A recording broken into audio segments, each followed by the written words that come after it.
Boa noite, gente. Graça e paz. Mais uma vez estamos aqui no acampamento da colheita. Estamos terminando a nossa reforma aqui no auditório. Então nós já estamos aqui há 3 semanas acampados, mas está confortável para você, né? Aqui também está tranquilo para mim e nós vamos trabalhar hoje um assunto. Eu fiquei muito impressionado. Eu já vim acompanhando essa história já de algum tempo, mas hoje eu fiquei espantado. Nós temos cerca de 18 milhões de pessoas com algum tipo de transtorno. 18 milhões de pessoas. 18 milhões de pessoas é um número extremamente expressivo dentro do nosso país.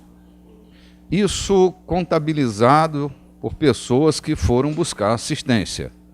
Agora você pode aumentar um número ainda maior de pessoas que nunca recorreram a um psicoterapeuta, um psiquiatra, um psicólogo, um psicanalista, enfim.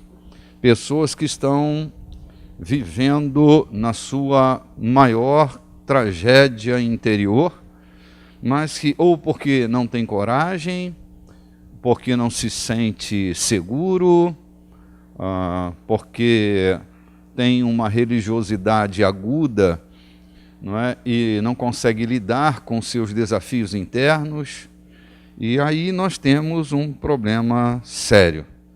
A ansiedade, já considerada o mal do século, é um dos maiores responsáveis, uma das maiores responsáveis por essa desorganização interna. Já vinha falando sobre isso há algum tempo atrás, até lembrando que o salto grande que a indústria farmacêutica deu foi em função dos ansiolíticos, né? Nunca se vendeu tanto ansiolítico quanto de 2010 para cá. Então, são aproximadamente 7 anos que a indústria farmacêutica deu um salto monstruoso e hoje ainda é a medicação, o medicamento mais vendido no país, né? Então, isso tem me preocupado severamente, porque isso aqui não dá em poste, não dá em árvore, dá em gente. Dá em gente boa, como dá em gente que não é boa. Dá em gente crente, dá em gente que não é crente. Isso dá no ser humano, isso é um produto que afeta o ser humano. E às vezes, né, eu venho de uma cultura religiosa, onde no fundamento dela, ter depressão ou passar por alguma crise de ansiedade ou qualquer outra desorganização interna, era a ausência de Deus, não é? Como se a ausência de Deus fosse o principal responsável, né? E hoje a gente sabe que essas desorganizações elas têm muitas origens, né? Não só na pressão da vida, mas também no metabolismo, né? Na química do organismo, no nosso metabolismo, ela vai ter também uma participação muito grande. Então, a gente não pode tratar de um assunto que é de severa importância com tanta superficialidade, né? Então, eu queria falar um pouco sobre isso hoje, o tema da nossa mensagem, que certamente não vai ficar por hoje, é Entrevista com Deus. É o título da nossa mensagem, Entrevista com Deus. É baseada numa poesia de Jim Brown.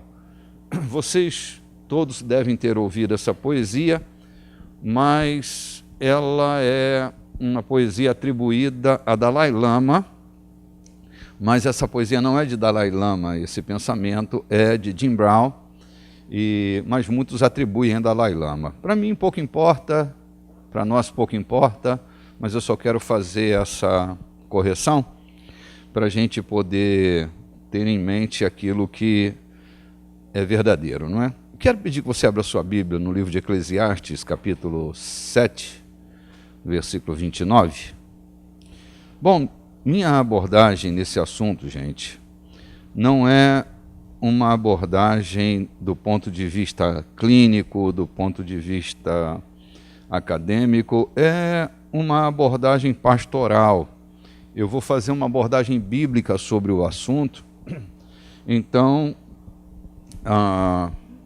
esse não é um assunto que se encerra na fé e na religião, mas a minha abordagem ela tem a ver com a Bíblia, uma abordagem bíblica do assunto, ok?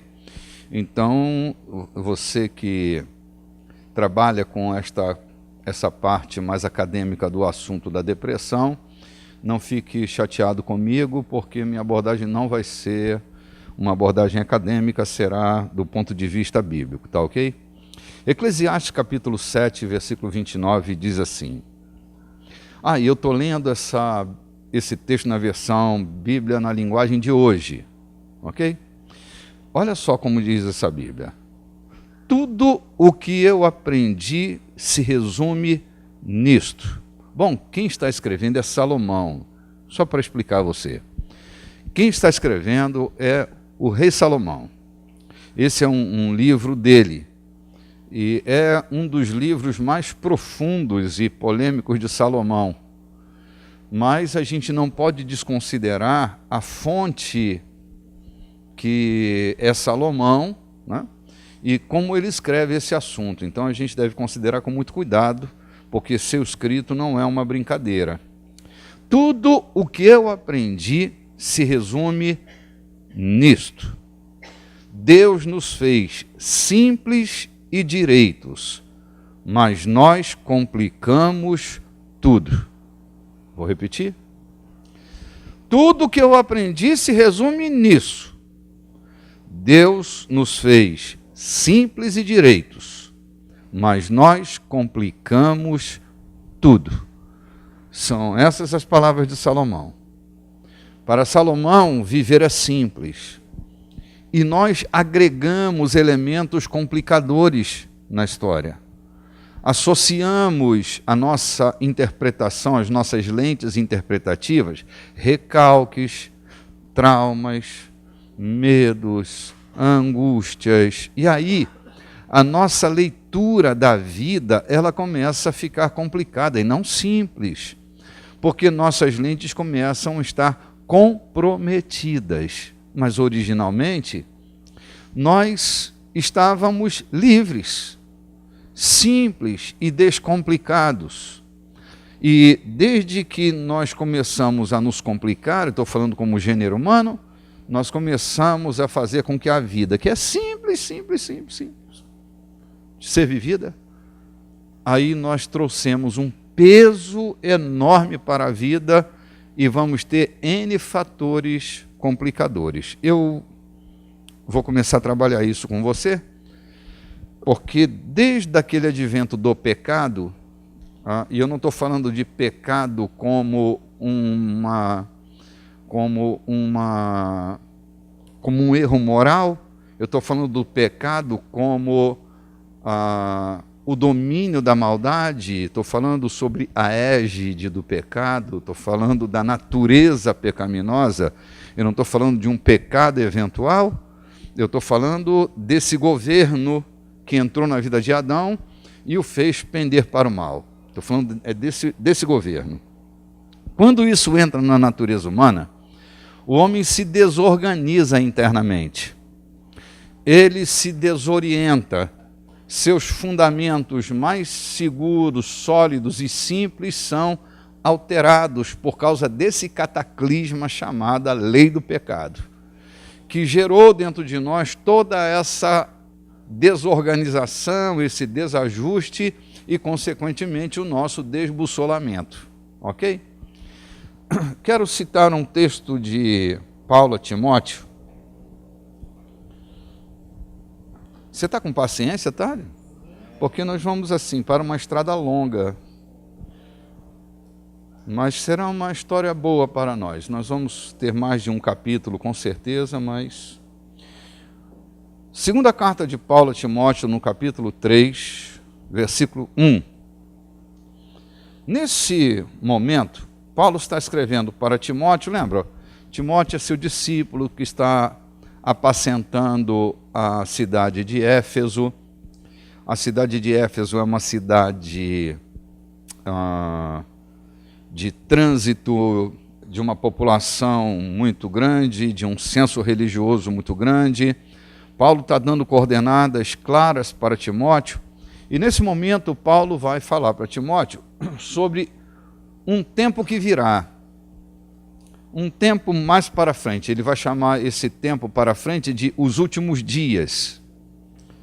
Não quero ser profeta dos últimos dias, anunciador dos últimos dias, mas a gente não precisa ser um teólogo, um escatologista para entender que nós estamos vivendo um tempo extremamente propício para a vinda de nosso Senhor, não é, gente? As evidências são muito grandes. Se vai voltar ou não vai, nós não sabemos, mas as evidências são muito grandes. Então, vamos admitir que Paulo está falando para Timóteo desse tempo que nós estamos vivendo. Olha a característica, vê se não parece mesmo o tempo que nós estamos vivendo. Sobrevirão tempos difíceis.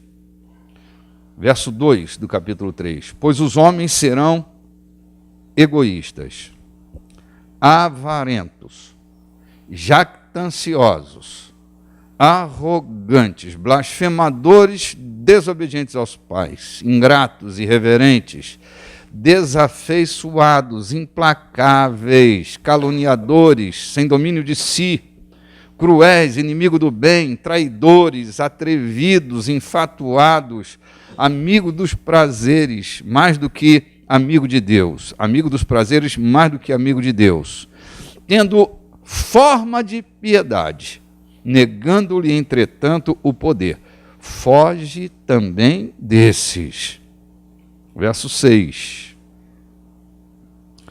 Pois entre esses se encontram os que penetram sorrateiramente nas casas e conseguem cativar mulherzinhas sobrecarregadas de pecados, conduzidas de várias paixões, que aprendem sempre e jamais podem chegar ao conhecimento da verdade.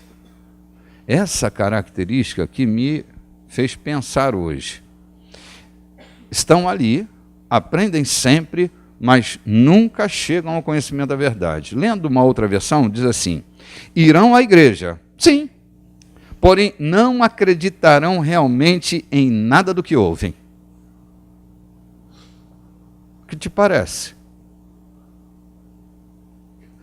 O que me parece é que está usando uma característica de pessoas da nossa época. E tratando de pessoas assim, é inevitável que a gente pense no tempo que a gente está vivendo, porque a característica é extremamente semelhante. Eu ainda acrescentaria algumas coisas aqui ao discurso de Paulo. Mas é muito propício a gente entender uma coisa.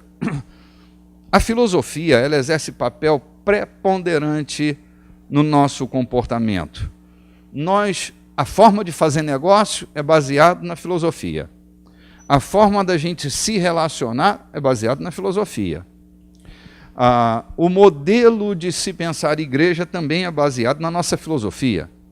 O modelo de pensar sociedade, política, economia, tem tudo a ver com a filosofia vigente. Não é? A filosofia vai comandar esses movimentos, porque ela modela a mente do homem daquela época. Ok? Aí eu estava pensando que o modelo que nós herdamos de filosofia é o modelo da nossa querida pós-modernidade. Nós viemos da pós-modernidade, né? A pós-modernidade foi transicionada há pouco tempo agora. Então, o modelo de viver, de pensar, de agir, de se comportar e tudo mais, vem deste modelo pós-moderno. Pois foi na pós-modernidade que o homem se tornou mais coisificado. Eu, ainda menino, o homem não era tão coisificado. Mas o homem foi se tornando, desde a Primeira Guerra, a coisa vem se desdobrando, perdemos aquela ética do caráter, entramos pela ética da personalidade. Só estou fazendo uma viagem aqui pela história para você entender por que é que os homens da nossa época estão como estão, mais desorganizados internamente, porque se tornaram mais egoístas. O modelo de fazer negócio é egoísta. O modelo de fazer negócio ainda é ganha-perde, ou seja, para eu ganhar, alguém vai ter que perder. Isso é resultado da influência da filosofia da pós-modernidade no mundo dos negócios. Eu comecei a escrever um artigo científico sobre a questão da influência da filosofia no mundo dos negócios. É meu foco nesse artigo científico.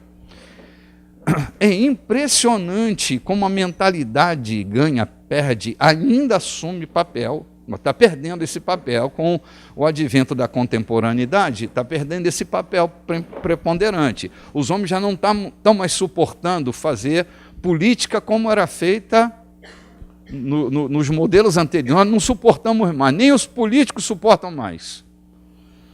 Outro dia entrei dentro do gabinete de um político e ele estava me dizendo: bispo, eu não aguento mais,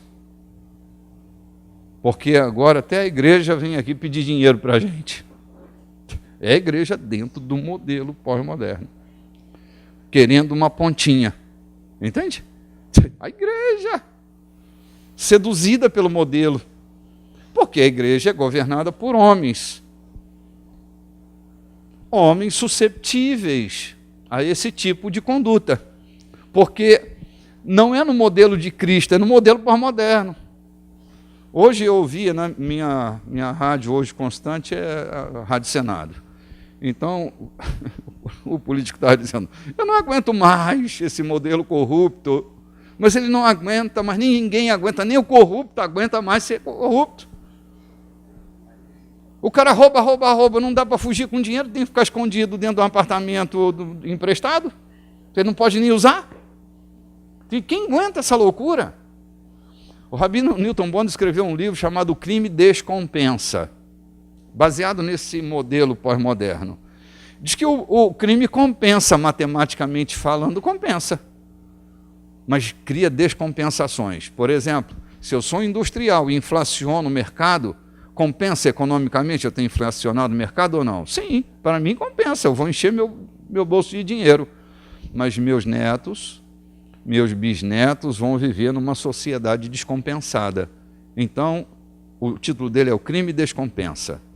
Porque a gente vai perdendo aquela essência que é boa, que é simples, que é pura, e a gente vai se adaptando a um modelo feroz, né? Aborígene. A gente se presta a esse tipo de papel. O cara vai fazer um negócio, não é bom para dois, não, tem que ser bom para ele, só para ele. Isso é o quê? É o homem coisificado. Você vê a filosofia adotada por governos, né? Alguns de vocês são empresários, estão aqui dentro da cidade, né? Vivem hoje asfixiados, porque o secretário de Estado ele não pensa no potencial do empresário, ele pensa em cifra. Então ele vai fazer tudo o que for possível para arrancar o que ele puder do pequeno, do médio e do grande empresário. E quem sofre? Toda a sociedade. Não há uma negociação, não há elasticidade. Eu estou falando de modelo. E por que é que nós estamos vivendo essa época de 18 milhões de pessoas adoecidas com alguma síndrome, alguma angústia, alguma loucura habitando o coração? Por que é isso? Por que isso tudo acontece? Então, estou indo lá na reflexão da pós-modernidade para você entender que isso não acontece assim, estalando o dedo. É que vem um discurso convincente que a gente tem que se tornar assim. O discurso é: ser desonesto gera lucratividade, ser honesto não dá resultado. Quantos de nós já não pensamos assim, cara, não dá certo esse negócio de ser honesto? Não vou ficar sozinho nessa aqui. Do lado de cá, quando pensaram, não é que fizeram, né? Mas pensaram assim, cara, o negócio é ser desonesto mesmo, porque ser honesto não dá resultado. Além de mim, mais alguém? Ok. Então, agora vamos para o lado de cá, senão ficando só nós aqui na jogada. Quantos de vocês já pensaram, cara, você meteu o pé na jaca e ser desonesto, porque ser honesto nesse país não dá certo. E você entende, cara. Você entende? Assim, nós fomos emocionados. Nós fomos, não, passou pela cabeça, não é que tenhamos sido. Mas você tem uma ideia como nós fomos seduzidos, né, por esse apelo covarde. Aí a gente vai deixando de ser simples, a gente vai deixando de ser justo, e vai se tornando, vai deixando de ser e vai se tornando alguma outra coisa que nunca foi o nosso planejamento. Então deixa eu continuar avançando mais aqui. Bom,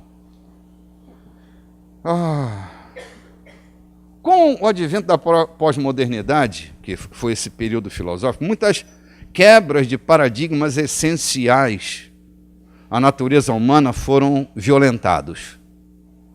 Vários paradigmas, vários marcos da vida social, da vida familiar, foram arrancados. Eu diria que foram estuprados brutalmente para dar lugar ao desafio de viver a pós-modernidade. Desses paradigmas, eu estou basicamente me referindo aos paradigmas de caráter, né? Os paradigmas éticos, os paradigmas morais da sociedade. Não morais pelo moralismo, mas pela moralidade. Então, muitos desses paradigmas que faziam de nós pessoas honestas, dignas, sensatas, ordeiras, eles foram bagunçados. Pergunta para uma criança hoje se ela é homem ou mulher, ela não sabe mais o que é. Foram paradigmas bolidos dentro da natureza humana. Eu não estou fazendo apologia de nada. Eu estou só aqui trazendo à baila questionamentos que estão fazendo da nossa sociedade. Por exemplo, nós somos uma sociedade monogâmica, não é? Monogâmica. A Constituição nos dá o perfil de uma sociedade monogâmica. Nós não somos africanos, nós não somos orientais, nós vivemos numa sociedade ocidental monogâmica. Una muchacha para un muchacho. Mas eu estava vendo uma entrevista de um rapaz que eu achei muito impressionante. A conversa do rapaz, ele estava com duas moças, jovens moças do lado dele. Aí disse, essa aqui é minha esposa, essa aqui é minha esposa. E começou a contar histórias pitorescas da relação deles, né? Que vivem felizes para sempre, desafiando o poder público, desafiando nossas estruturas sociais, desafiando a nossa questão moral e ética. Nós não estamos dentro de uma sociedade poligâmica. Se tivéssemos, eu não estou questionando isso, é que nós não estamos. Nós estamos mexendo em paradigmas hoje que vão trazer resultados cada vez mais catastróficos não só para a vida da família, mas para a vida do indivíduo, que já não sabe mais quem ele é. A crise hoje é de identidade, não só de gênero. Há pessoas que, para sobreviver nesse mundo contemporâneo, elas estão desenvolvendo múltiplas personalidades. Em casa é uma, na faculdade é outra, no trabalho é outra, andando pela rua é outra. São personalidades múltiplas geradas dentro de um único indivíduo. Entende? Tudo resultado do mundo onde nós vivemos. Se arrancar a tua relação com Deus, você se desordena completamente. Você se lembra quando eu falei do mundo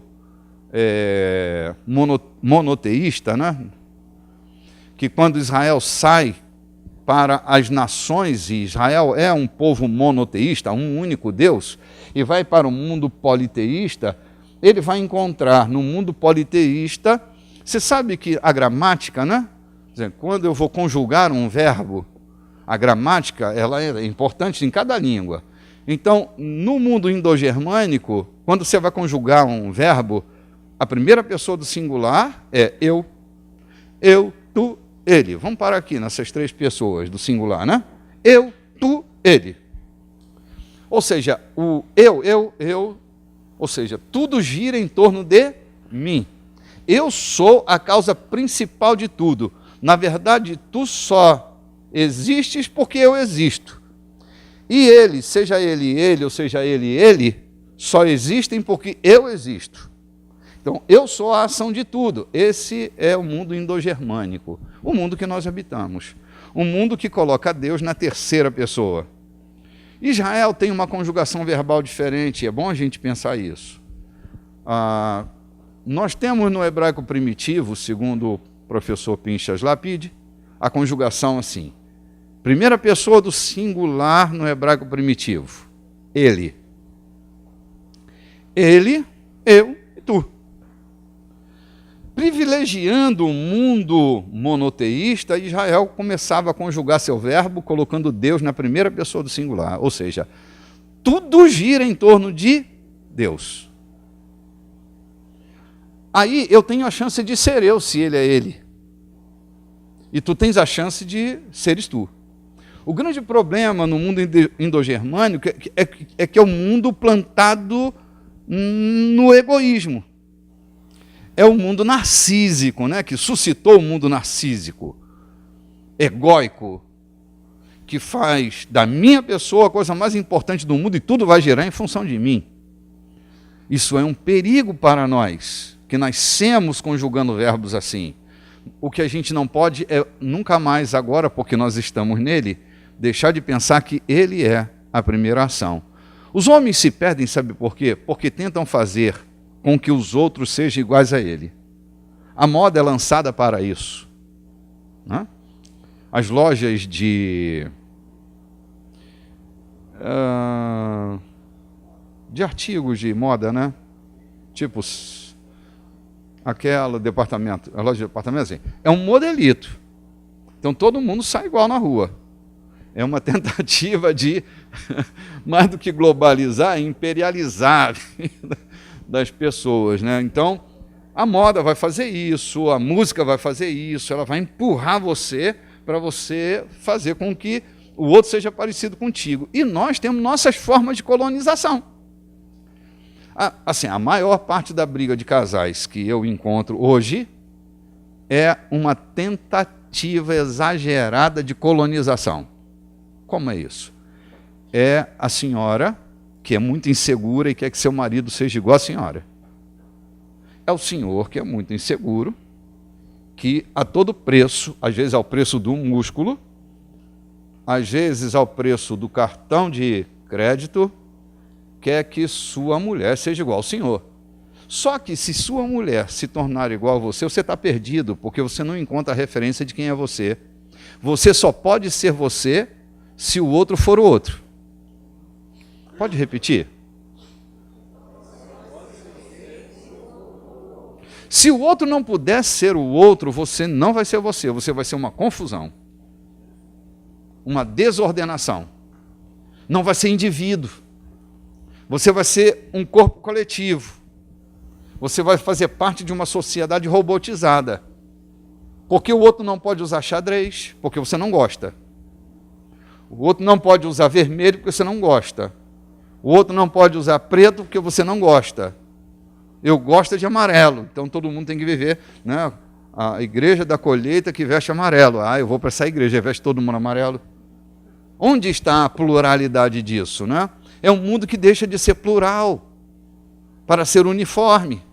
Até assim, não cantou aquela música Não Vou Adorar. É tu que manda. É a música que tu queres cantar.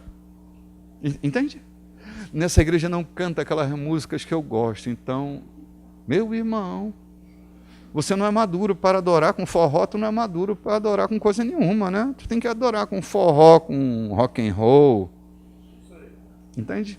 Eu posso até não gostar, mas se tiver que bater a cabeça, vamos lá. Eu quero é Cristo. Não é não? Eu quero é Cristo, meu irmão. Eu não tenho cara de bater dor de cabeça, mas eu vou lá. Vou sair com dor de cabeça, mas se eu puder ganhar algum, meu filho, não tenha dúvida. Eu vou bater a cabeça. Até a igreja tem a sua forma de colonizar. Entende? Que quer vestir todo mundo igualzinho. Até nossos conjuntos, todo mundo igualzinho. Todo mundo com a mesma língua, né? O evangeliquez, né? O sangue carmesim. A gente não sabe nem o que é sangue carmesim, né? Mas já aprendeu a falar. Estou coberto pelo sangue carmesim. O diabo é carmesim, tu não sabe o que é. Não sabe o que é sangue carmesim. Não, porque pelos beneplástos de Deus. O que é beneplácito? Pelo amor de Deus, me diga o que é. Não sabe o que é, mas aprendeu uma nova língua na igreja, não é não? E vai falando por aí, né? A gente não sabe o nome, chama de amado, né? Amado. É o evangeliquez que vai tomando conta da nossa conversa, né? Bom, gente, como eu disse no início, alguns de vocês chegaram no meio do caminho, o meu comentário não é o comentário de um especialista, mas de um presbítero preocupado com sua gente e sua cidade. É com esse sentimento que eu vou estar trazendo minha reflexão. Já citei alguns textos. Então, esse mundo que gerou obstinados, soberbos e altivos, é um mundo perigoso demais. Eu vou ler para você agora a poesia que deu origem a essa mensagem. O título da poesia é Entrevista com Deus. Jim Brown. Sonhei que tinha marcado uma entrevista com Deus. Entre, disse Deus. Então, você gostaria de me entrevistar? Se o senhor tiver tempo, respondi. Deus sorriu e me disse: meu tempo é eternidade e é suficiente para qualquer coisa. Que perguntas tem em mente para me fazer? Aí ele pergunta para Deus: o que mais o surpreende a respeito dos homens?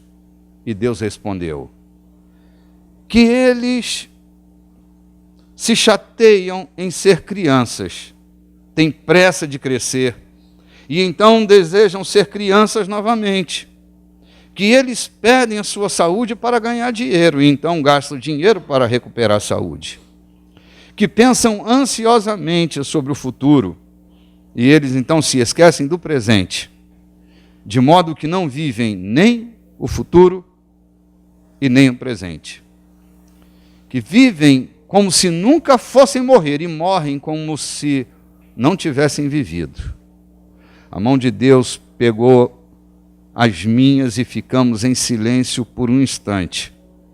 E então perguntei: como pai, que lições de vida quer que seus filhos venham a aprender? E respondeu Deus com um sorriso: aprender que eles não podem fazer ninguém amá-los. O que eles podem fazer é permitir que sejam amados.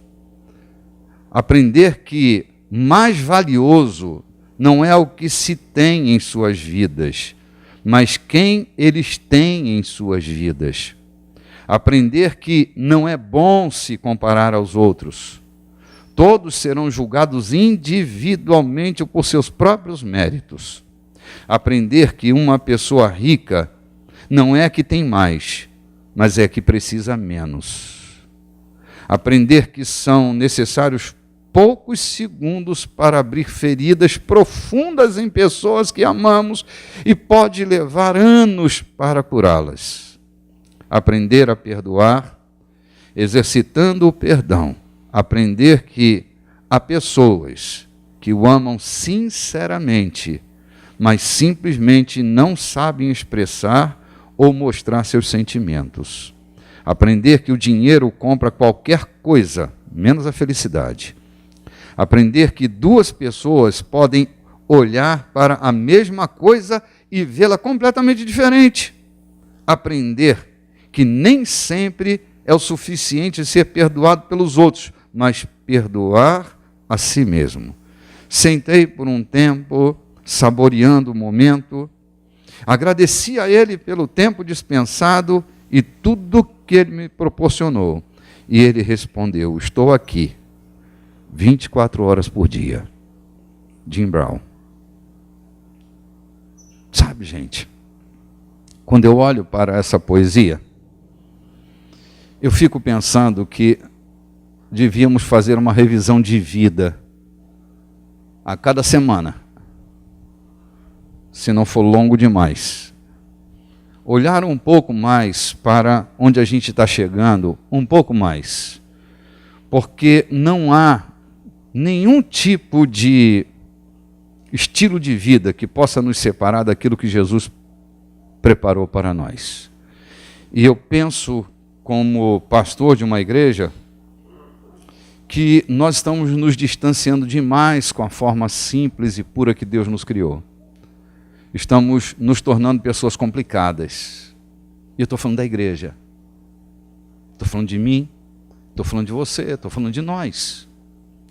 De nós como igreja, porque nós estamos completamente distantes da simplicidade e da pureza devidas a Cristo.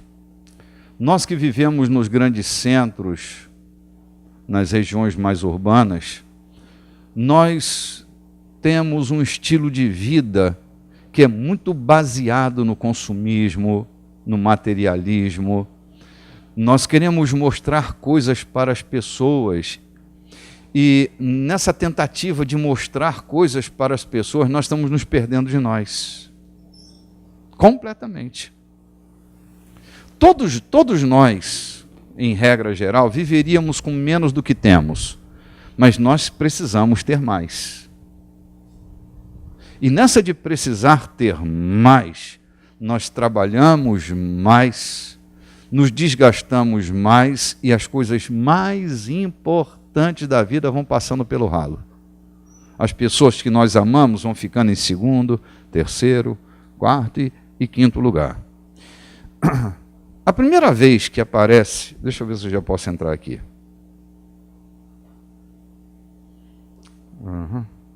Não, eu vou entrar aqui agora não.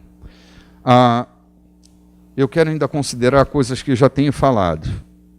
A outra delas, que é de suma importância, e eu não vou me cansar de repetir isso, que são as duas maiores necessidades que um ser humano tem. Duas. Que é uma necessidade maior do que a necessidade de comer, e uma necessidade maior do que a necessidade de beber, de vestir e de morar. São duas necessidades que eu e você, enquanto seres que somos, temos dentro de nós. É a necessidade de ser amado e a necessidade de ser aceito. Por essas duas coisas a gente perde a fome. Numa crise de amor, quantos de nós emagrecemos porque não tivemos vontade de comer? Então comida não era a coisa mais importante. Nem lembramos de beber água. Nem nos arrumamos, viramos coisas feias, né? Tivemos vontade de morrer. E se Deus ouvisse nossa oração naquele dia, nós não estávamos aqui hoje. Não, só eu pensei assim? Não, quantas vezes eu dizia, me leva, Senhor, me leva, eu não suporto mais, me leva. É que Deus não ouve doido. Nessas doidices, não. Né? Nessas doidices, não. E por causa da necessidade de ser amado e de ser aceito, vivendo nesse ambiente pós-moderno que nós vivemos, nós vamos fazer coisas que até os anjos duvidam. Eu não posso dizer que Deus duvida, mas até os anjos vão duvidar de coisas que a gente faz, de extremos que a gente vai deixando de ser a gente. Eu não te falei ainda há pouco, há uma síndrome hoje que é a síndrome da múltipla personalidade. A síndrome da múltipla personalidade é o desejo de agradar a todo mundo. Eu agrado os de casa porque eu fico lá comportadinho dentro de casa. Olha, o meu filho é tão bonzinho. Inerte, não é? Pergunta quem ele é lá na escola. Não é um problema de uma família. É um problema das famílias. Por quê? Os pais criam uma expectativa e não deixam o filho ser ele. E o garoto se desarvora, porque ele quer atender à expectativa dos pais. Então ele reprime. Entende? Vai jogar bola com seus amigos. Não. Tu não quer um sorvete? Não, não precisa. Na escola é um glutão, rouba sanduíche de todo mundo. Mas em casa ele é comportado. Quando você chega na escola, uma reclamação foi feita, e você chega lá. Aí a professora diz, não, porque teu filho fez... Meu filho? Não. Não, a senhora vai responder isso em juízo, senhora. Este não é meu filho, definitivamente.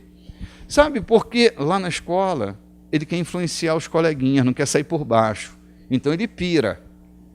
Né? Ele não pode ser aquele reprimido, senão ele vai ser. E aí, gordinho? Eu sofri na pele esse negócio, bicho, do bullying. Né? E aí, gordinho? Ser gordinho na escola? Não. Posso até ser gordinho em casa, mas na escola mata a gente, né? Aí a gente vai, é outra criatura dentro da escola. Entende como é? Então, esse jogo é um jogo que nós cultivamos dentro das nossas próprias expectativas. Entende? O menino quer ser pastor e tu quer que ele seja médico. Pronto. Ele vai virar um louco. Entende? Nem vai ser pastor e nem vai ser médico. Vai ser um pirado. Né? Um biruta. Porque a vocação dele não pode servir. Não pode seguir, porque a expectativa não deixa. Gente, quantos de nós, naquele momento, daríamos uma gargalhada, mas tinha gente olhando para nós, tudo que a gente fez foi assim. Entende? É mais educado, né? Mas se a gente estivesse sozinho, meu irmão, a gente ia dar uma gargalhada daquela de escandalizar o vizinho. Mas tem gente olhando para nós. Então nós deixamos de ser o que deveríamos ser e estamos nos tornando aquilo que os outros esperam que nós sejamos. Pronto, começamos a complicar tudo. Porque nós vamos então nos perdendo. E isso começa a virar uma confusão dentro do ser humano. E de alguns mais do que em outros. Entende? De alguns mais do que em outros. Hoje nós estamos vivendo um problema grave, extremamente grave, no meio da liderança cristã. Nós temos gente que a gente admira, que olha daqui para lá, e a gente admira, por exemplo, o padre que ele cantava. Marcelo Rossi, que passou por uma crise depressiva do tamanho do mundo, e você pode imaginar. Já está em crise de novo. Sabe por quê?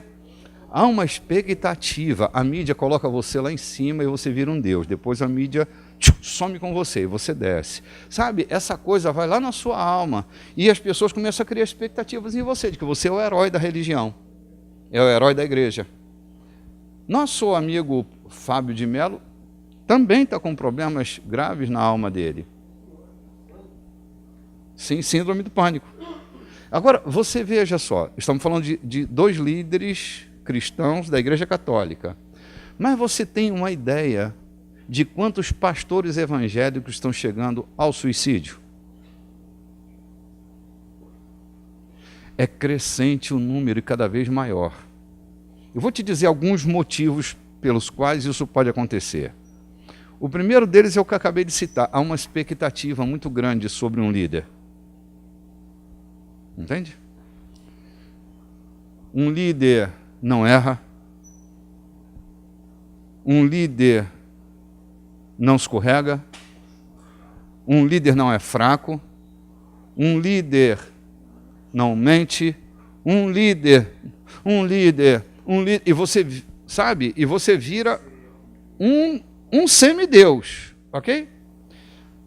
Cria-se uma expectativa na congregação. Então, assim, para ser um bom líder, a igreja tem que ser grande. Você tem que ter um baita de um patrimônio. E quando você não consegue atender essas expectativas e outras expectativas, o que tu acha que vai acontecendo? Você vai se perdendo por dentro. A igreja tem uns fenômenos assim. Tem um ano que a igreja superlota. É gente pela janela, gente no corredor. E chega um determinado momento que, de repente, sem eira nem beira, sai um, sai outro, sai outro. Você se vê sozinho. Aí começa a se sentir reprovado. Por que foram embora? Não falaram nada comigo. Nem me disseram tchau. Falam de mim pelos bastidores. Eu chorava. Eu chorava quando eu era menino. Quando eu sabia, olha, pastor, estão falando mal de você. Aí eu, o que eles estão falando mal de mim? Pastor, a frustração toma conta. E o cara vai se perdendo. Eu faço de tudo para acertar. Mas ainda tem alguma loucura que precisam estar falando por trás de um pastor. Eu estou te citando que esse negócio não dá na macumba, não dá na boa cumba, não dá na igreja, isso daí no gênero humano. Sabe? Líderes fortes que estão arruinados. Tem um amigo que ele desenvolveu uma dupla personalidade, o bicho endoidou. Ele um dia acorda com um demônio, outro dia ele acorda com um anjo. Então, sabe? É céu e inferno. Num dia é inferno purinho, tu vai conversar com ele, parece que ele está endemoniado. Não está, mas parece que ele está endemoniado. Aí no dia seguinte ele acorda, manda flores para o delegado, dá bom dia para o português da padaria, ele faz de tudo, né? Então, imagina, essa loucura que nós vivemos. O Evangelho diz que devemos respeitar uns aos outros, devemos amar uns aos outros, honrar uns aos outros, que é o elemento de cura, né? O elemento que cura relações. Palavras boas, palavras doces. E quando você não encontra esse ambiente, no trabalho, em casa, e nem na igreja, pronto. Não existe céu, não existe Deus, e nós estamos no meio do inferno, nos nossos relacionamentos. Então, esse é um momento da história que eu nunca vi igual. Pode ser que tenha havido e eu desconheço, mas eu nunca vi igual. Essa crise entre o ser e o ter, ela se agravou muitíssimo na última geração e nós estamos ainda sofrendo os resultados disso. Está aqui, está aí. É possível, assim, eu não conheço todos vocês. Então, dos que eu conheço, podem se excetuar. Dos que eu não conheço, é possível que ou você está tomando um ansiolítico ou alguém na sua casa está tomando um ansiolítico. A gente vai encontrar um ansiolítico em casa, seja teu, seja da tua mãe, da tua avó, do teu pai, de alguém, vai ter lá no armáriozinho, não tem lá um negócio de uma farmacinha na tua casa? Que remédio que está lá, já tem 300 anos que está lá, né? Que bisavó tomou, mas não joga fora em consideração. Está lá aquela caixinha. Vai ter um ansiolítico lá dentro. Entende? Então eu estou te dizendo que isso não dá em bicho, isso vai dar em nós, e nós precisamos aprender a tratar disso, não é? De muitas maneiras. Como a minha abordagem é bíblica, eu vou usar os textos bíblicos para dar uma arrumada, mas você tem especialistas, você tem terapeutas que podem te ajudar, ok? Quando o problema está na sua alma. Vamos lá?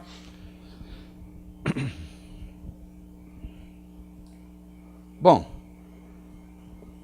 nessa questão das duas maiores necessidades que nós temos, eu quero te ajudar a pensar comigo numa coisa, né?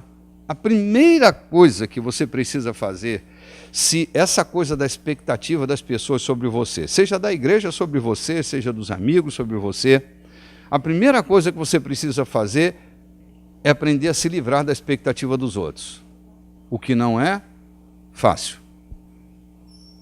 Mas aprender, vai ter que se exercitar. Mas precisa exercitar essa libertação. Na igreja a gente aprende a ser liberto dos demônios, liberto do vício, liberto da mentira, liberto da preguiça, mas tem uma coisa que a gente comumente não aprende a ser liberto. É da expectativa dos outros. isso pode ser um perigo que esteja me matando ou te matando. Porque todos nós estamos numa casa. Filhos têm expectativa dos pais. Quer ver uma coisa? Tem uma música do Caetano Veloso que ele diz assim: Deus me fez um cara fraco, desdentado e feio. Não conhece esse corinho, não? Pele e osso simplesmente, quase sem recheio. Mas se me desafie, põe a mãe no meio. Dou pernada 3x4, nem me despentei. Eu sou do Rio de Janeiro. Diz que deu, diz que dá. É que todos nós temos uma santa em casa. Nossa mãe. Nossa mãe, santinha. Não mente. Nunca mentiu essa senhora. Porque a gente fala assim, olha, eu estou falando a verdade, mamãe, e traz a mamãe para... Entende? Como se a mamãe é aquela que não... Mamãe e Maria, mãe de Jesus, é a mesma coisa. Né? Não, todo filho é assim, o paradigma da mãe, cara. Né? Então, o filho tem uma expectativa sobre a mãe que é, às vezes, cruel. Porque a mãe não consegue sustentar aquilo que o filho pensa que ela é. Às vezes é uma doidinha desvarada, mas o menino acha que ela é Maria, mãe de Jesus. Mamãe, tu tem certeza que Jesus não é meu irmão? Porque tu é quase Maria. Sim, nossa mãe. Nossa mãezinha querida. Né?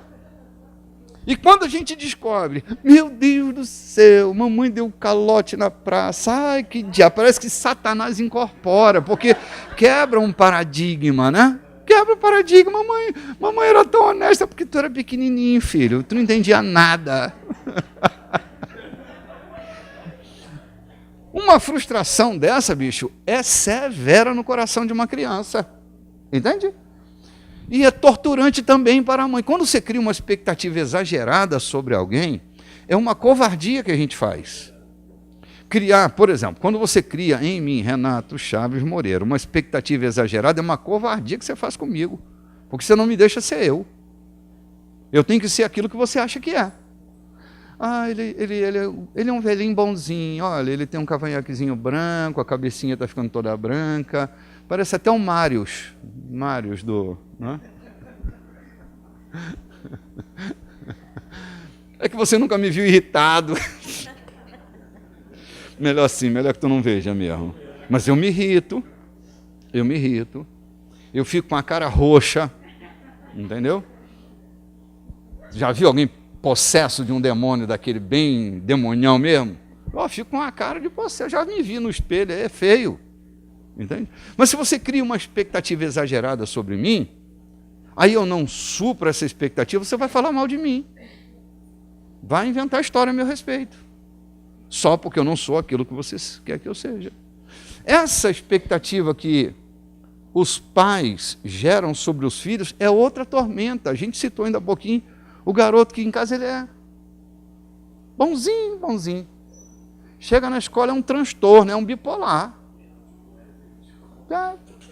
É outra vida, é outra história, é outro ser. Né? Por quê? O garoto fica oprimido o tempo todo. Porque se não se comportar, ó... Eu me lembro quando era menino, às vezes eu ia na igreja, meu avô me levava. Os diáconos eram os maiores repressores. Eu aprendi uma frase naquela época: sujeitai-vos a Deus, resisti aos diáconos e eles fugirão de vós. Porque, bicho, eles davam um beliscão.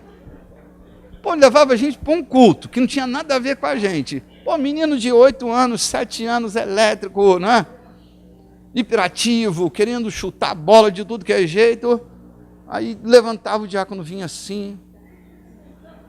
Não, estou pensando. Quantos de vocês já foram beliscados por diácono aqui? Tu já foi. Amor já foi. Tu já foi, entendeu? Pelo menos 3 aqui nós temos, né? Velha guarda. Vocês também aprenderam esse versículo cedo, né? Porque cria na criança, dentro da igreja, uma expectativa de que elas sejam Jesus entre as autoridades de Jerusalém. Estava ele aos 12 anos sentado junto. Aí todo mundo quer que tenha filho igual a Jesus. Morreu aos 33 anos crucificado. É isso que tu quer com teu filho? Então tira essa expectativa, deixa ele ser um menino. Pior de graça ainda é ser filho de pastor. Que ainda... Isso vai à enésima potência. Entendeu? Não, para pastor, filho de pastor, punição exemplar. Para os outros, perdoa todo mundo. Mas para o filho do pastor, baixa o sarrafo. Entende, cara? Essas expectativas vão frustrando a vida da gente. É uma coisinha aqui, uma coisinha assim. Então, procure se livrar. Número 1 do meu conselho. Procure se livrar da exagerada expectativa que os outros têm sobre você. Não deixe de ser humano. Ok? Não deixe de ser humano. Outra coisa. Livre-se do delírio do perfeccionismo. Isso acaba com casamento. Isso acaba com casamento. Perfeccionismo acaba com amizades, boas amizades. Isso acaba com você. Isso acaba com a casa. Isso acaba com tudo ao seu redor. Esse perfeccionismo exagerado. Não compreende? Já vi casais se separarem por causa de um perfeccionismo exagerado. Uma exigência exagerada. Não é? Aquelas manias de limpeza dentro de casa. Eu vou falar, não vou mentir. Meu irmão, a casa é o lugar de todos nós morarmos. Precisa estar limpinha, cheirosinha, sim. Mas se tem algum bagunceiro, aprenda a lidar com o bagunceiro. Essa opressão vai fazer com que ele saia mais cedo de casa. Ele vai embora antes da hora. Ou ele vai encontrar um outro lugar que ele pode ficar. Casa. Não pisa aí. Olha o sapato. Não larga essa toalha no chão. Tira a toalha da mesa. Não quero mais voltar para casa. Isso não é casa, isso é um inferno. Todos vocês estão entendendo o que eu estou falando, né? O bispo profetizou hoje para todos vocês. A profecia é para todos. Porque todos estão dentro dessa loucura aqui. Isso é profecia global. Oh, meu Deus, onde é que estou aqui? Me perdi agora. Vocês foram achar que eu não estava profetizando? Vou chegar lá, um minutinho mais. Oh, que loucura, cara. Eu estou te dando umas dicas boas aqui. Já está na hora de eu acabar, né? Outra coisa, gente. Então, assim, livre-se desse delírio do perfeccionismo, por favor, pelo amor da sua família, por amor de você mesmo, porque isso te adoece. Entende? Deixa aquela marquinha de copo de café ali, meu irmão. Você vai ser tentado a limpar, não limpa. Repreenda a tua mão, diga, mão, em nome de Jesus, eu te repreendo, eu vou deixar essa marquinha aqui. Entende? Treine, cara, a não ser tão perfeccionista assim, porque isso vai te adoecer, vai virar uma noia. Estou te falando que vai, ninguém vai te aguentar. Eu vou falar antes que tua mulher fale, eu vou falar, ei, amigo, dá um tempo, pega na vassoura também. Entende? Não é só exigir. Então, esse exagero do perfeccionismo mata relacionamentos, hein? Estou te falando que mata. Outra coisa, repense no modelo de sucesso adotado pelo mundo. Porque outra coisa que estraga os relacionamentos e estraga você é o modelo de sucesso que nós temos para nossa vida. Quando nós pensamos em modelo de sucesso, a gente precisa pensar no modelo de sucesso que Deus estabeleceu para a sociedade. Não é um modelo de sociedade que a sociedade criou como a ditadura, não é? Do sucesso. Porque essa ditadura do sucesso, que é baseada na coisificação, ela não respeita indivíduos. Ela não respeita as pessoas. Não respeita pai, não respeita mãe, não respeita concorrente, não respeita amigos, não respeita autoridade, não respeita a lei, não respeita nada. Para ter sucesso vale tudo. vale tudo, e tenha sucesso. Depois vai morar no inferno pro resto da tua vida. Porque a responsabilidade de levar a minha vida para onde estou indo é minha. Então eu tenho que repensar nesse modelo de sucesso que faz de nós gente bruta, gente violenta, gente que é guiado pela ditadura do ter. Se abstraciona do ser e sublinha o ter.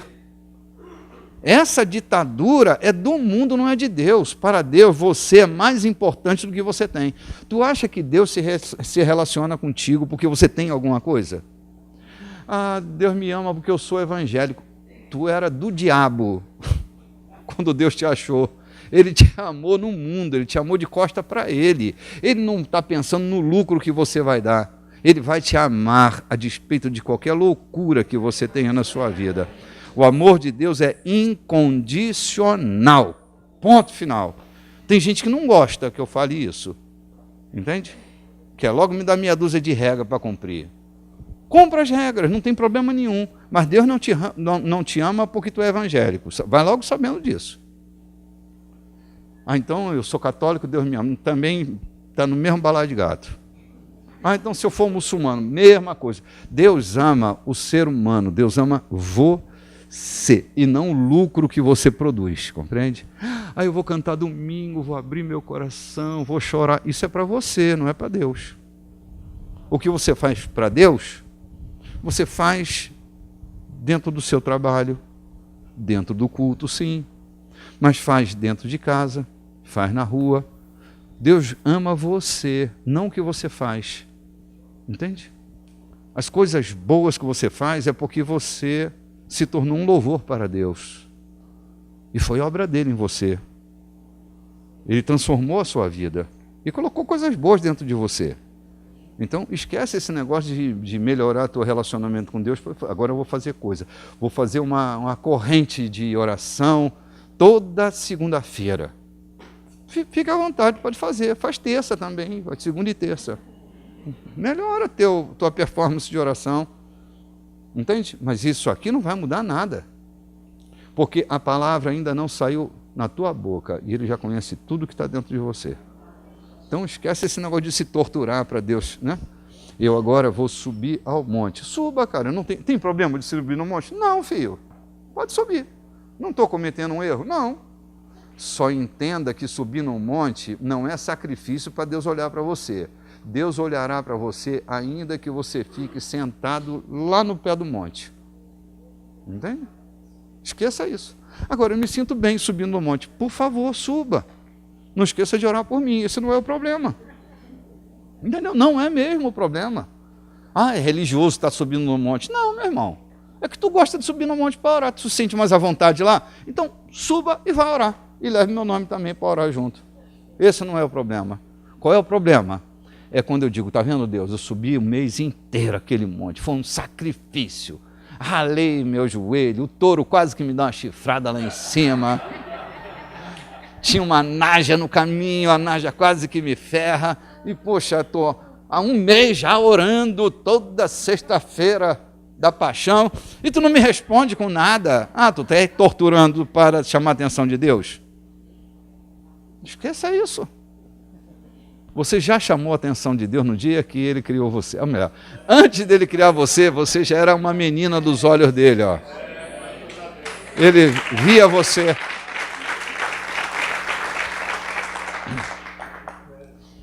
Olha, até criar expectativas erradas em Deus pode frustrar você, sabia? Essas expectativas que eu estou falando que gera frustração, tu cria uma expectativa, diz, agora Deus vai me responder com fogo. Aí Deus joga um balde de água gelada. Quantas vezes essa foi a minha experiência de eu criar uma expectativa? Deus agora vai fazer. Não fazia nada, porque não sou eu que controlo Deus. Entende? Então criei uma expectativa. Meu irmão, pastor cria expectativa. A gente faz festa criando expectativa. A gente faz um movimento na igreja criando expectativa. Eu fazia um encontro e dizia, Jesus, dessa vez vai. é o teu nome que vai ser glorificado. Mas bem que eu queria que meu nome também saísse do lado, né? Agora vai. E não ia nada. E eu saía frustrado com aquilo. Um dia eu falei, eu não vou fazer mais nada. Acabou. Só loucura. Quando tu quiseres fazer, faças. Quando não quiseres fazer, não. Reunião de oração para batizar nego no Espírito Santo. Quantas vezes eu saí frustrado. Fala língua.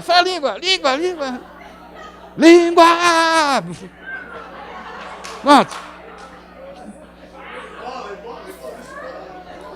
Estou te falando.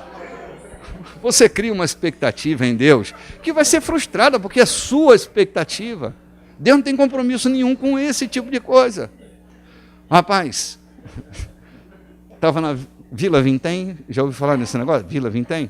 Eu estava lá pregando numa igreja lotada, nego lá em cima, tinha um irmãozinho que era deficiente visual, que, meu Deus do céu, eu pregando e ele ficava assim, um parapeito, não é parapeito, era paracanela, porque era aqui, ó, e o cego aqui, bem aquele paracanela ali, ele ficava assim.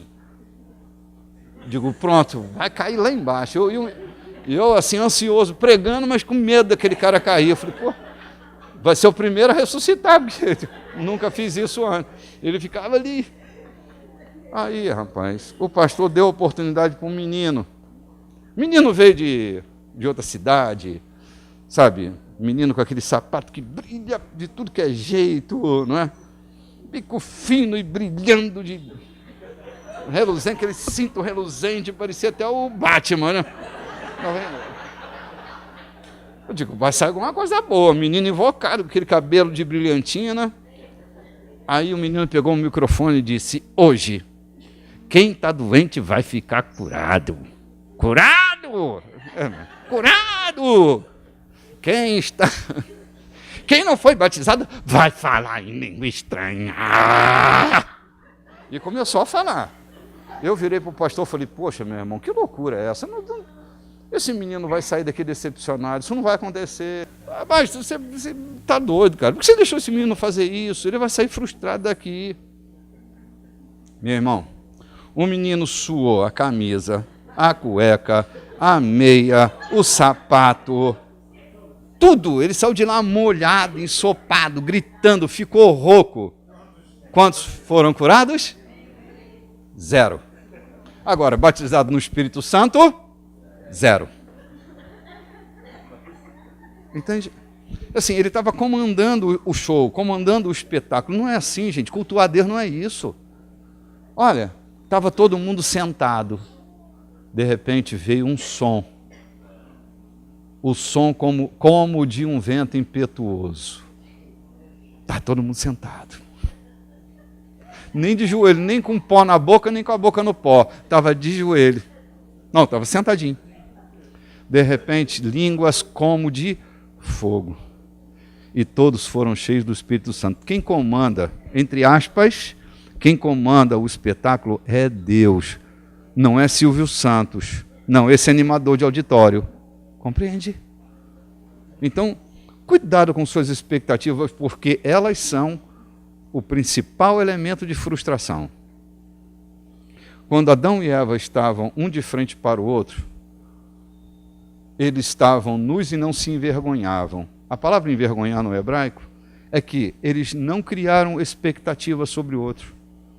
Eles sabiam exatamente o que o outro era. Não ficava imaginando. Agora ele vai falar isso. Agora ela vai falar. Se tu não disser para ele, fala para mim que tu me amas, ele não vai falar. Tu fica querendo que ele adivinhe o que tu quer. Será que ele vai adivinhar que eu quero agora que ele traga uma rosa de presente de 23º dia de namoro? O cara não lembra nem quando vai fazer um mês. Pode esquecer, quando fizer um ano ele não vai se lembrar. Aí tu fica criando expectativa, entendeu? Agora, dessa vez ele lembra. Não vai lembrar, filha, já vou logo te avisando. Ela vai fazer uma comida maravilhosa. Filha, ela não te falou? Ela não sabe cozinhar. Aí tu fica criando expectativa. Entende? Olha, quando a gente era namorado, eu nunca vi você com esse cabelo desarrumado. Claro, eu não tinha que fritar aquela batata frita que tu gosta, ficava pingando gordura. Não é? Então são expectativas que vão frustrando. De muitas naturezas. Oh, Jesus. Uhum. Até pastores estão naufragando pelo modelo desenhado de sucesso pastoral. Entende? Pastores que estão sendo detonados, naufragando na fé por causa do modelo desenhado de sucesso pastoral. Assim, de vez em quando tem uma moda entre pastor. É tipo de camisa que usa, gravata que usa, sapato que usa. Falei do sapatinho brilhoso? Era uma moda. Ter a Bíblia Thompson. O nego chora, não tem dinheiro para comprar, se endivida para comprar uma Bíblia Thompson, porque todo mundo tem. E disso para outras cositas mais. Meu irmão, tu olha para um cara que você julga que tem sucesso, está vivendo lá a vida dele, você não pode imaginar de onde veio, o que fez, como chegou ali. Um menino disse para mim, não foi agora, eu já tenho alguns anos atrás, e acabava o culto, tinha sempre uma água de coco, né? Aí eu bebi aquela água de coco, eu disse, o bispo só bebe água de coco. Eu falei, filho, se tu soubesse quanta água de poço eu bebi na minha vida para chegar a beber água de coco. Meu bem, quando a gente pastoreava na Itapuca, que Eliel conheceu lá no meio da... Meu filho, vinha numa latinha, cafezinho era na lata de extrato de tomate da Sica, do elefantinho. Aquela lata queimava o bico, meu irmão, era a mão, não tinha argolinha, era na mão. Tinha que ter boca de cadim. O negócio era fervendo, né? E na hora de beber água, que vinha naquela caneca, não era bem a caneca, era tipo de lata, né? Aquela lata de extrato de tomate grande. Aí, minha irmã, tem uma aguinha aí? Tem. Pode me dar um pouco de água? Aí vinha. Aí, inevitavelmente, você tinha que fazer assim, ó. Aquele vermezinho, aquela larvazinha. Aí tinha... empurrando as larvazinhas com sopro. Lá mesmo nessa casa. Minha irmã, queria ir no banheiro? Pode ir. Pode me ajudar? Naquele pau. Aquele pau está ali. Mas que deu? Não tem vaso nesse negócio, não tem nada aqui. Tem um buraco. Que eu olho lá para baixo, os caranguejos estão lá.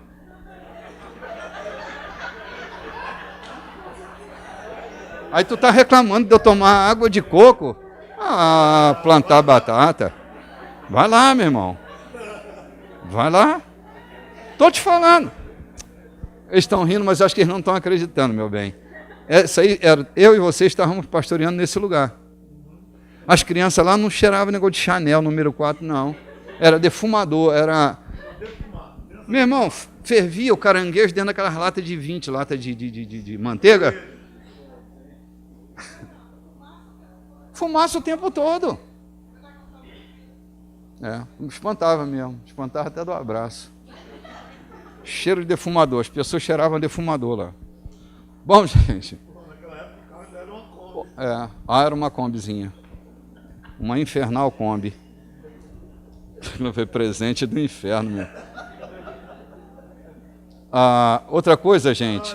Eu estou falando de expectativa, né? Outra coisa é que eu acho que a gente precisa repensar é no padrão de beleza e das ditaduras dos padrões. Isso também mata a gente, sabe? Isso faz a gente pirar.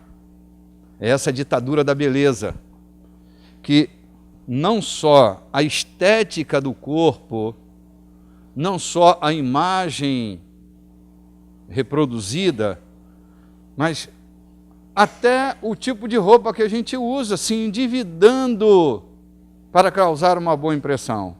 Gente, reputação é uma coisa boa, mas tenha cuidado para que a reputação não assuma o controle do teu caráter. Porque você acaba vivendo num nível que você não pode suportar. Nós temos que ter roupinha limpinha,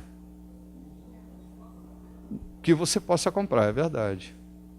Não, estou falando como quem usa a roupa de trocentos anos. Essa camisa aqui, meu irmão, tem no mínimo 10 anos. Estou te falando. no mínimo 10 anos.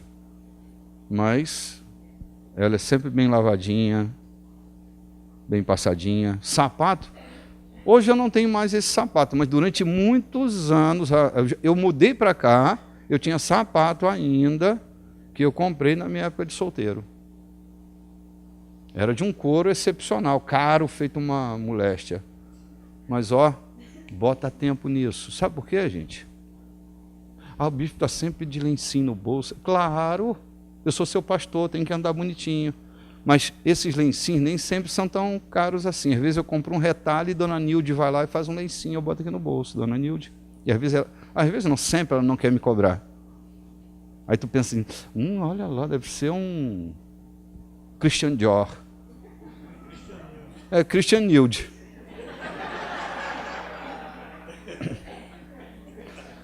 Às vezes a gente compra. Eu estou te falando, cara, que assim, não compre o que você não pode pagar, só para causar uma boa impressão. Não faça isso. Não dá para ser, espere um pouco mais. Não se endivide para causar uma boa impressão. Sabe quando você causa uma boa impressão? Quando você é quem você é. Até Deus se impressiona contigo. Olha, ela está falando a verdade. Olha que está andando em santidade, em pureza. Sabe? Isso impressiona as pessoas. Olha, está passando por uma tempestade, mas isso impressiona as pessoas, cara. Agora, o que não impressiona as pessoas é você tentar se transformar naquilo que você acha que elas estão gostando.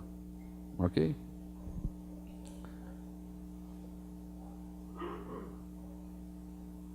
Eu acho que eu vou parar por aqui. Não, já está na hora de acabar. Não, tia, semana que vem não tem nada para falar, lascou. Não, eu tenho umas coisas bem legais para falar. De verdade. Mas eu vou continuar semana que vem. Só recapitulando, o que me motivou a falar um pouco sobre isso é ver pelo menos 18 milhões de pessoas com algum tipo de transtorno psíquico, psicológico, 18 milhões de pessoas. E nós não estamos excluídos desses 18 milhões. Isso é grave. Então, eu estou motivado a estar falando com você sobre isso, para ver se a gente diminui esse índice, pelo menos daqui, de quem está me vendo, me ouvindo, né, pela internet. O número do suicídio, gente, aqui na cidade, só esse mês, qual era o número que você falou? 7, é isso? Só esse mês, 7 pessoas se suicidaram dentro dessa cidade. Só esse mês. É desarranjo, né? É desordem interna. A gente estava falando ainda há pouco, quantos de nós já um dia não pensamos em morrer? Até desejamos morrer por causa daquela crise. Então, outros levam a sério, fazem disso o seu propósito. O Dr. Vitor Frank diz que há pessoas que vão encontrar no suicídio seu único e mais importante propósito. Não encontram mais nada? A única saída exitosa é acabar com sua própria vida. E planejam sua morte e levam a cabo a sua morte, compreende? Então, nós estamos vivendo uma época perigosa. Então, eu espero que você me acompanhe na próxima quarta-feira. Jesus, isso aqui é legal, isso aqui vai ser top. Mas vou deixar para a semana que vem. Senhor, deixa eu falar só mais um pouquinho aqui. Não vou falar não, deixa para a semana que vem mesmo. Quero aconselhar você a ouvir de novo, ok? Se você quiser fazer perguntas durante a semana, pode me entregar domingo, para que na próxima reflexão, a gente possa ter seu material, né? Tipo assim, não só sua dúvida, mas também seu acréscimo, né? Como eu estou te dizendo, minha intenção não é falar clinicamente dessa situação, é falar biblicamente dela. É tocar nos textos bíblicos e... Por exemplo, a primeira vez que a palavra ansiedade entra na Bíblia, está em Levítico. E Deus diz assim, eu vou colocar dentro de vocês uma ansiedade tal que vocês vão estar dentro do terreno do inimigo e uma folha estalando no meio do bosque vai parecer um estrondo, e vocês vão sair desesperados, porque estarão debaixo dessa forte ansiedade. Entende? Então, assim, a Bíblia está cheia de evidências, né? Eu separei um capítulo aqui para falar sobre evidências bíblicas da ansiedade. Né? Como é que a gente localiza? Tem um texto que Davi diz assim: vocês comerão como ansiosos. Então, todo ansioso ou vai falar demais, que é um outro texto de Provérbios, né? Ou vai falar demais, não para nunca, ou come demais, não para, come como quem está ansioso, não come só para satisfazer. A Bíblia dá até sinais sobre essa coisa da ansiedade, né? Eu vou tocar nesses textos com você na próxima semana. Obrigado por você ter vindo, que Deus abençoe você muitíssimo.